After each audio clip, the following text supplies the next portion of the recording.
وہ میں نے اپنی اس ناول میں ان 3 چیزوں پہ یعنی محبت، مقدر اور موت، بالکل ٹھیک. اس کو بیان کیا بالکل. ہے اس ہم ناول جب آپ کا ناول پڑھتے ہیں تو ہمیں اس میں جا بجا بہت ساری پینٹنگز بھی بکھری ہوئی دکھائی دیتی ہیں. منظر نگاری میں آپ کے مصور نے خوب کام دکھایا ہے. تو یہ کوئی شعوری کوشش تھی؟ نہیں، میری یہ شعوری کوشش ہرگز نہیں تھی، لیکن یہ تو میری ایک سمجھیں کہ ذات کا حصہ بن چکی ہوئی ہے. جو شاید کچھ ایسے جملے اس میں شامل ہیں جی کہ مصور کو دیکھنا آنا چاہیے. ویسے تو ہر انسان کو دیکھنا آنا جی چاہیے، جی جی اور دیکھنا آنا ایسے ہی ہے جیسے جینا آ جائے. بالکل بالکل. دیکھیں نا، جیسے آپ کا ایک جملہ، آپ نے جملوں کی ایک فہرست انتخاب بھی دیا ہے کتاب کی پشت پر، کہ اس کی جو پہلی سطر آپ نے لکھی کہ چہروں کی جو زبان ہوتی ہے وہ پوری دنیا میں اس کا رسم الخط اور اس کی الفاظ ایک جیسے ہوتے ہیں. جی جی کتنی دیکھیں باریک بات ہے اگر یہ سوچا جائے کتنی. تو یہ یقیناً آپ ہر چیز کو پینٹ کرتے ہیں، مجھے ایسا لگتا ہے. جی. اسے سب سے پہلے تو چیز کو دیکھنا ہے، اور دیکھنا یہ ہے کہ صرف دیکھنے کے لیے بصارت ہی نہیں، دیکھنے کے لیے بصیرت کی بھی واہ ضرورت واہ ہوتی ہے. واہ.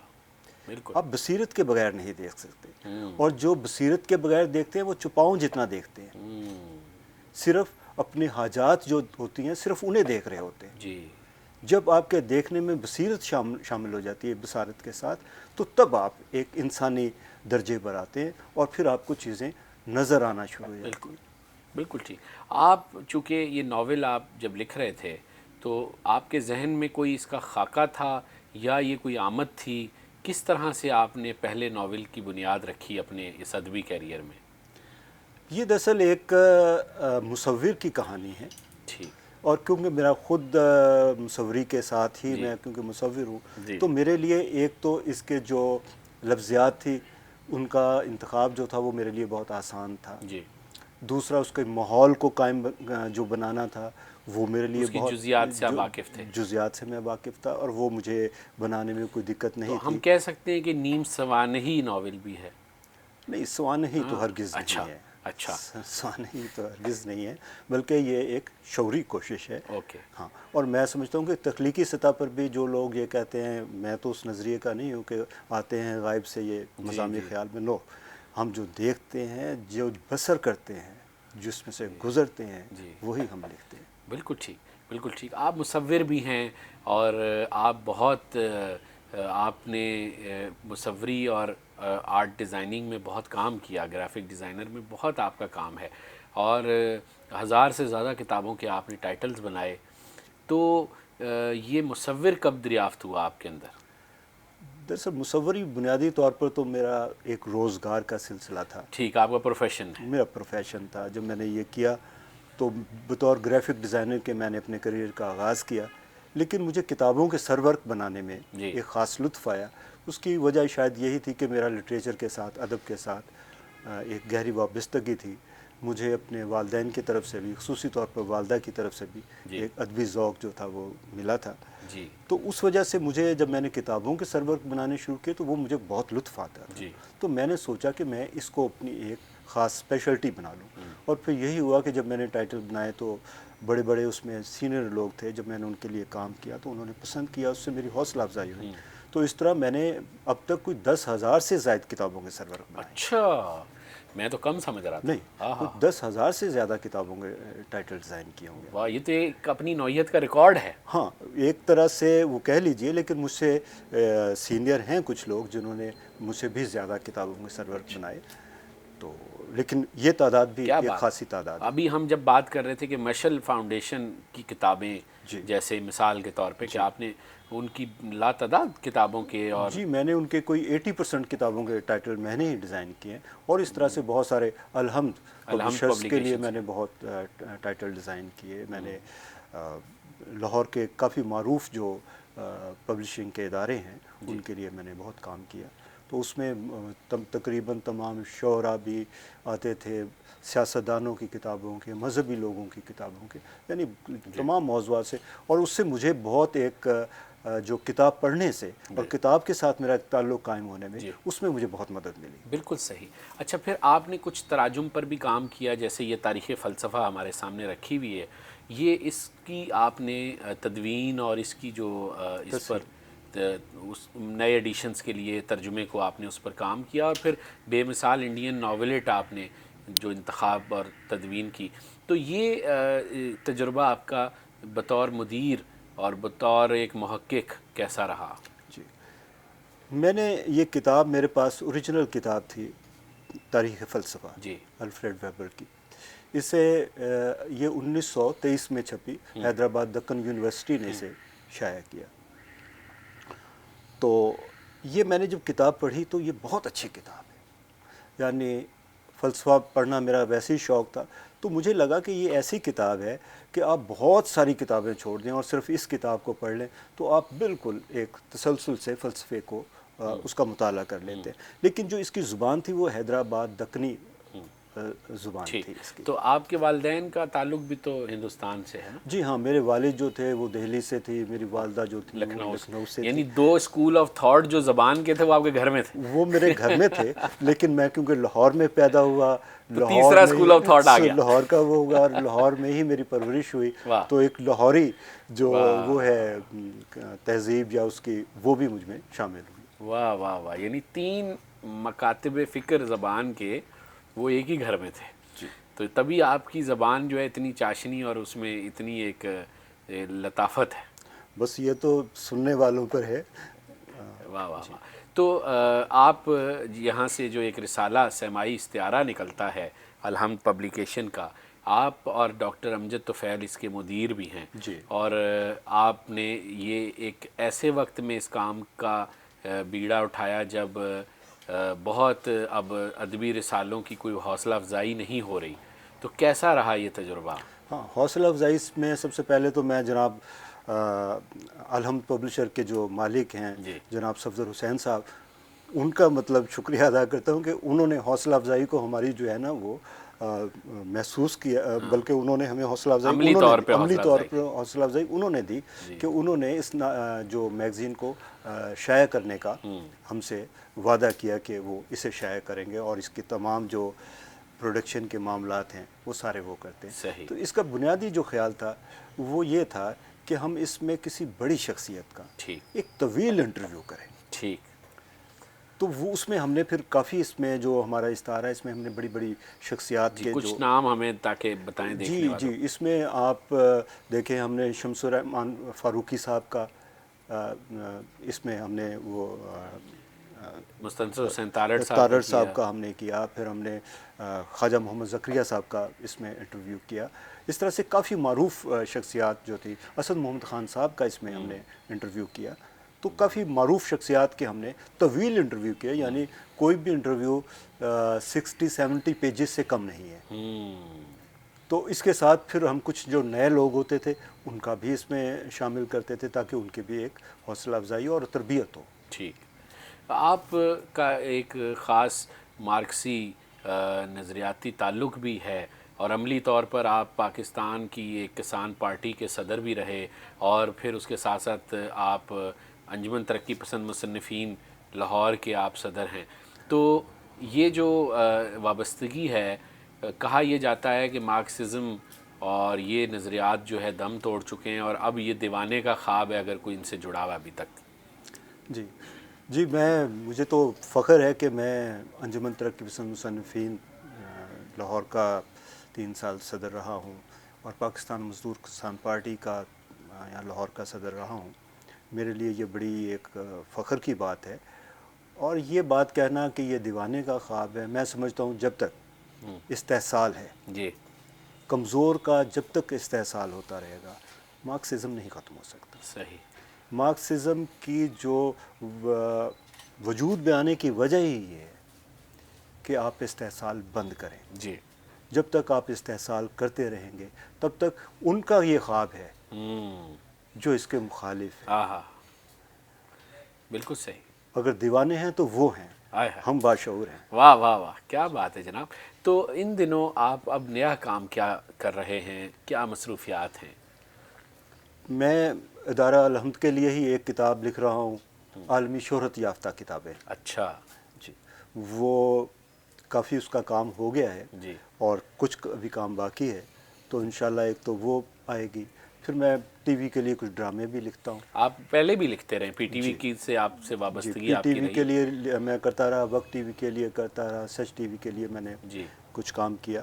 تو ٹی وی کے لیے بھی کام کر رہا ہوں اور کتابوں کے سلسلے میں, اور ایک ناول پہ بھی میں بھی کام کر رہا اچھا, ہوں. جی, تو اس ناول کا میں صرف یہ جاننا چاہوں گا کہ کیا کچھ تھیم کچھ فائنل اگر ہوئی ہے تو بتائیں, یا ابھی قبل از وقت لگتا ہے؟ ہاں, میرا خیال ہے ابھی اس پر بات کرنا یا اس کی تھیم کو وہ کرنا, جی کہیں یہ نہ ہو کہ میں وہ آپ کے انٹرویو میں تو کہہ دوں اور پھر میں اس کا قیدی ہو جاؤں. درست, بالکل ٹھیک ہے. تو ریاض صاحب, آپ اتنی جہتوں میں کام کرتے ہیں, آپ مصور ہیں اور حساس شخصیت کے بھی مالک ہیں, آپ کے زبان و بیان کا بھی معاملہ بہت سنجیدہ اور نفیس ہے. تو اب اس معاشرے میں جہاں ایک بحث یہ بھی ہے کہ کتاب دم توڑ رہی ہے اور پڑھنے کا رواج کم ہو رہا ہے اور دیکھنے کی چیزیں بڑھ رہی ہیں, لوگ جو ہے وہ ویژولائز ہونے کی طرف جا رہے ہیں, ہم اسکرین ٹائم بڑھ گیا ہے. تو ان حالات میں آپ پاکستان میں ادب کا, اردو ادب کا اور عمومی طور پہ پاکستانی ادب کا کیا مستقبل دیکھ رہے ہیں؟ نہیں, مجھے تو لگتا ہے کہ کافی روشن مستقبل ہے, کیونکہ ہمارے ہاں بہت یونیورسٹیاں بن رہی ہیں اور اس میں لٹریچر تمام یونیورسٹیوں میں پڑھایا جا رہا ہے, اس پر لوگ بہت تحقیق کر رہے ہیں, کام کر رہے ہیں. آپ دیکھ رہے ہیں کہ بہت تیزی کے ساتھ بہت ناول آ رہے ہیں, افسانوں کے مجموعے آ رہے ہیں. تو اس کا مطلب ہے کہ یہ کام ہو رہا ہے. ہاں, ٹی وی کا جو دیکھا جانا ہے وہ ایک حد تک تو ٹھیک ہے, لیکن باقی ایک یہ خطرناک بھی ہے. کتاب آپ کو جو ہے وہ خود سے ویولائز کرنے کا موقع, تخیل بنانے کا وہ کرتی ہے. سپوز ایک آپ ناول پڑھتے ہیں تو آپ اپنی مرضی سے اس کے ہیرو کی شکل اپنے ذہن میں وضع کرتے ہیں, اس کی ہیروئن کی شکل آپ خود وضع کرتے ہیں. جبکہ جب آپ ٹی وی میں کوئی ڈرامہ دیکھتے ہیں یا کوئی آپ دیکھتے ہیں تو وہ آپ کے سامنے ہوتا ہے, تو وہ آپ کی جو اپنے امیج بنانے کی صلاحیت ہوتی ہے وہ کمزور ہونا شروع ہو جاتی ہے, اور یہ نہیں ہونی چاہیے. بالکل ٹھیک ہے. پاکستان میں روشن خیال طبقہ, جسے اگر ہم اور عام فہم کر کے کہیں تو مارکسزم کے ماننے والے اور اس سے متعلقہ لوگ, بہت ایک زمانے میں چرچا تھا, ان کا کام بھی تھا, دانشور بھی تھے, جو ترقی پسندی کی تحریک اس کی گواہ ہے. لیکن اب ہم دیکھتے ہیں کہ ہر طرف جو ہے وہ خال خال کوئی دکھائی دیتا ہے, ورنہ تقریباً معاملہ ختم ہو چکا پاکستان میں. اس کی وجہ آپ سمجھتے ہیں کیا ہے؟ میں تو اس چیز سے اتفاق نہیں کرتا ہوں کہ اس طرح سے کچھ ہے. میں سمجھتا ہوں کہ اب بھی تنظیمی سطح پر, لوگ فکری سطح پر بہت لکھ رہے ہیں, ورک شاپس کر رہے ہیں, لوگوں کو تیار کر رہے لیکن ہیں. ریاست پروڈکٹیوٹی نہیں آ رہی نا. چیزیں پہلے کتابیں آتی تھیں, تحقیق ہوتی تھی, ہمارے دانشور ہوتے تھے اور ایک ان کا چرچا ہوتا تھا. ہم دیکھ رہے ہیں دائیں بازو کے لوگ تو لگے ہوئے کام کرنے میں, ہماری طرف سب, میں ہماری کا صیغہ استعمال کر رہا ہوں, جی میں جی خود جی بھی شامل کر رہا ہوں اس جی میں جی جی اپنے دراصل آپ میرا کو. خیال ہے کہ ہم تھوڑے سے شخصیت پرست ہیں.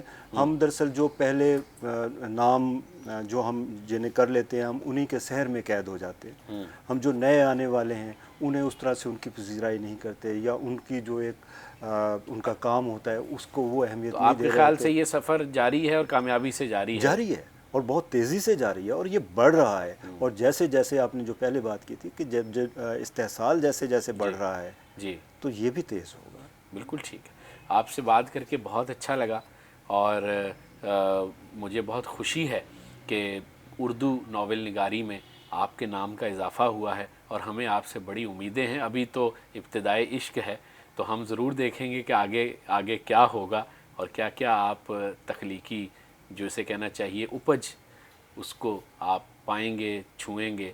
آپ سے بڑی امیدیں ہمیں. بہت شکریہ آج آپ نے وقت نکالا جی, ہم سے میں بھی مخاطب. آپ کا اور آپ کے چینل کا ممنون ہوں کہ آپ نے مجھے میری عزت افزائی کی, مجھے یہ موقع دیا اپنے خیالات کے اظہار کرنے کا. بہت شکریہ. آپ کا اور بھی شکریہ. ناظرین, ہمارے ساتھ ریاض احمد صاحب گفتگو کر رہے تھے, یہ مکالمہ آپ نے سنا, اور ان کی گفتگو میں ہم بہت ساری نئی جہتیں اور مثبت پہلو دیکھتے ہیں, آپ نے بھی محسوس کیا ہوگا. اور امید کرتے ہیں کہ آنے والے وقت میں یہ بطور ناول نگار, مصور, گرافک ڈیزائنر, مدیر اور ناقد کی حیثیت سے مزید اردو زبان کے ذخیرے میں اضافہ کریں گے. ایک وقفہ یہاں ہمیں لینا ہے, اور گفتگو کا سلسلہ جاری ہے, لیکن ریاض احمد صاحب سے ہم اس حصے سے اجازت لے رہے ہیں. اگلے حصے میں نئے مہمان کے ساتھ گفتگو ہوگی. ہمارے ساتھ رہیے گا. ایک مختصر سے وقفے کے بعد حاضر ہوتے ہیں.